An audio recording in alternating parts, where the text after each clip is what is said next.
To say my feelings about Robert Jordan's series of novels, The Wheel of Time, are conflicted is an understatement.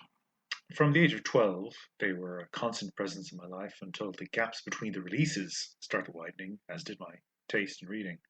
At this point, my thinking surrounding The Wheel of Time changed from this is my Lord of the Rings methadone to this is embarrassingly bad, the result of my haunting the popular fantasy sections of bookstores, shelves heaving with doorstopper Tolkien knockoffs.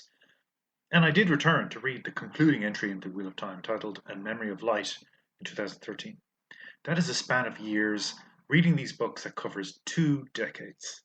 The sunk cost fallacy definitely applies.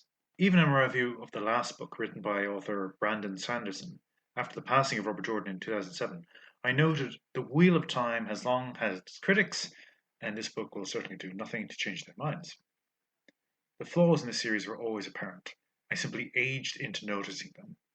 Having done so, I felt I had to commit to finishing the books, even though I no longer enjoyed reading them. Some would and have pointed the finger of blame at Sanderson for rushing the ending of the series, but then he reached the finish line after writing 3 novels, wrapping up the majority of the story. A daunting task, to say the least. If anything, I would criticize Sanderson for being too faithful to the stylistic tone of Jordan's, let's call it, sleep-inducing prose. Enter one Rafe Judkins, the showrunner for Amazon's fantasy genre blockbuster miniseries, The Wheel of Time. Was this properly developed so Jeff Bezos' media empire had a Game of Thrones, The Lord of the Rings title of their own? Absolutely. Happily, as an adaptation, it has more in common with the latter than the aggressively trumpeted fantasy deconstruction of Benioff and Weiss. Where George R. R. Martin's richly grimed prose, though similarly striking as a book series a la Jordan's, was rendered as disturbingly titillating rape and violence for HBO viewers, Judkins has veered in the opposite direction. Like Peter Jackson's Lord of the Rings series, also due to be revisited by Amazon, this is more a spiritual adaptation. It spotlights the values of the series Judkins prefers to focus on. In interviews, he has highlighted that sex will be depicted with an emphasis on pleasuring women characters. 6 episodes in, and we're already seeing depictions of queerness casually introduced. Jordan acknowledged situational homosexuality among mainly the women who train in the magical University of Tar Valon, referred to in text as pillow friends, but little more. Judkins' The Wheel of Time, like Bioware's Dragon Age video game series, features queerness as an ordinary reality of the characters. The show's use of violence and physical harm is brutal, but not sadistic in its depiction. The Wheel of Time feels more like a commentary on HBO's Game of Thrones, which is amusing as Martin was credited for undercutting the stuffy medievalism and Tolkienism of this genre. Tokenism. Yes, there we go. I should quickly digress here to note that Martin and Jordan were friends and supported one another's work in fantasy fiction. I think it was a smart decision for Judkins and his writers and cast to keep established fans of the books on their toes. The emphasis on ensemble-oriented plot is good because it allows actors like Madeline Madden, Daniel Henney, and Zoe Robbins to lift up their respective characters, excluded by the novel's narrow assortment of point-of-view chapters. Jordan's books rest on chapter-by-chapter interior narration. Shifting the storytelling to instead lean on the relationships between the characters is a good choice. And what a cast! At the time of writing, I have just watched episode 5, Blood Calls Blood. Madden and Henny in their respective scenes show incredible emotional commitment to the physical and emotional suffering of Egwene and Man. She's being tortured by the fascist white cloak religious supremacists. He's publicly grieving at a funeral. I found myself very moved by this episode, and it surprised me because I'm so used to cheap and cheerful fantasy and science fiction television adaptations that, through a combination of fan service and nostalgia, tend to get a rueful pass from me. Hello, Sci-Fi Channel.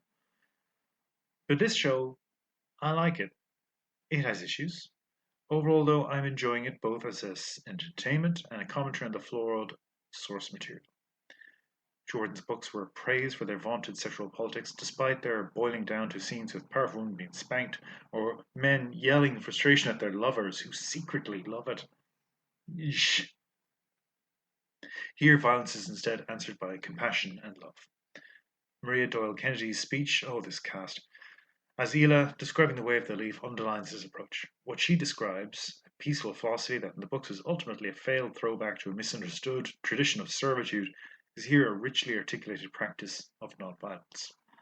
And in a time when cops beating protesters on camera without consequence That's a powerful moment to show on screen. Sex is emotionally expressive, whether it's Rand and Egwene unknowingly coming together as their lives move apart, or the sweet-natured throuple of Aes Sedai and her two wardens. In the books, sexuality is as much a matter of power and dominance as anything else. Jordan's principal theme, if the series can be said to have one, is the idea of domination underlying all relations. The show seems to be flipping that dynamic. In 8 seasons of HBO's Game of Thrones, I watched maybe 2 episodes more than once. Those episodes were season 6's Hold the Door, which was just heartbreaking, and the previous season's Hard Home, a thrilling zombie adventure set during the events of the series. Nothing else from the show ever truly grabbed my attention. I have, to my pleasure and shame, watched all 5 episodes of The Wheel of Time at least 2 times each. It is doing something for me, and I think it's the emotional lives of these characters that I'm drawn to most. So, credit to Judkins for that, and Rosamund Pike, and Alexandra Williams' Tom Maryland for delivering a song that neatly sums up the first prologue of Jordan's books and makes it a pop. Credit to Sally Richardson-Whitfield for her staging of the funeral sequence in Blood Calls Blood. She was in Black Dynamite, you guys. So yeah, I think I like it. But as a pill for the Amazon of it all, support your union, support organised labour, buy from your local bookstore. This has been Hopscotch Friday. You can find us via hopscotchfriday.com, at hopscotchfriday on the Twitter, or you can email us at hopfriday@gmail.com. Thanks for listening.